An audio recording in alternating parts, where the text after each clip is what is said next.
You know, normally I don't like to make videos that are on the negative side of things. I try to keep things positive, you know, talk about blindness and guide dogs and white canes and all the cool things that, you know, the world of blindness consists of. But today we got to get a little bit more serious. About a week ago, I had an incident happen while I was cutting the grass in my front yard. I know, shocker, I'm blind. I cut my own grass. But why is that? Well, I'll explain it in a minute. I'm cutting my grass and this guy pulls up in front of my house and he starts yelling at me. At first, I didn't know where it was coming from. I didn't understand who was doing it until I finally pinpointed on what was happening. But then I noticed it was a dude who had pulled up right in front of my house in his car and he was yelling at me through the window. So here I am mowing the grass, got an AirPod in, listening to a podcast, and this guy starts yelling at me. He yells out, "Hey you that blind dude I always see walking through here with the seeing eye dog?" And I was like, "Yeah, that's me." And then he just said, "You know, I've been around here a long time and I've seen a lot of people fake disabilities over the years, and there's a special little corner in hell for people like you faking blindness." And then he just drove off.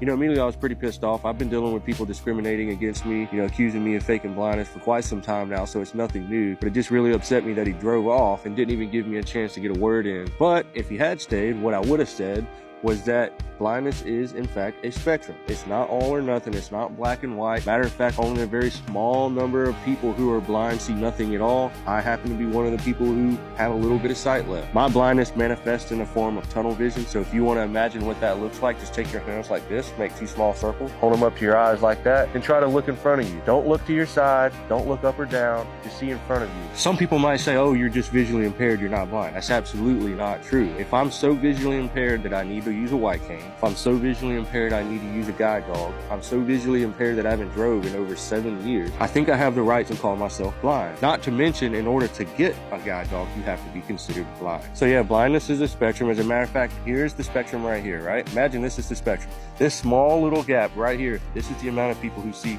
nothing at all. It's a very, very small number of people. All the rest of us who are way over here have a little bit of vision left, whether that be blobs of color, shades of light, just extremely blurry vision. You can have tunnel vision like I do, which I have Usher syndrome, which not only causes me to become blind, but I also wear hearing aids. And this is all stuff I would have explained to the guy who drove by my house and yelled at me the way he did, just because he simply doesn't understand what it means to be blind. This might be a little bit of a step away from what I normally post, but after sitting on this for about a week now, I decided that maybe this could be a teachable moment to really show people exactly the kind of discrimination that blind people face on a day-to-day basis, and to use it as an educational moment to explain to people what the realities of blindness really are. So the moral of this story is blindness is a spectrum, and don't be like that guy who pulled up in front of my house. That wasn't very nice, was it, Loki? He wasn't nice to us. So anyway, my name is Walker. I have Usher syndrome, which has slowly caused me to become blind. And this is my guide dog, Loki. And we are out of here.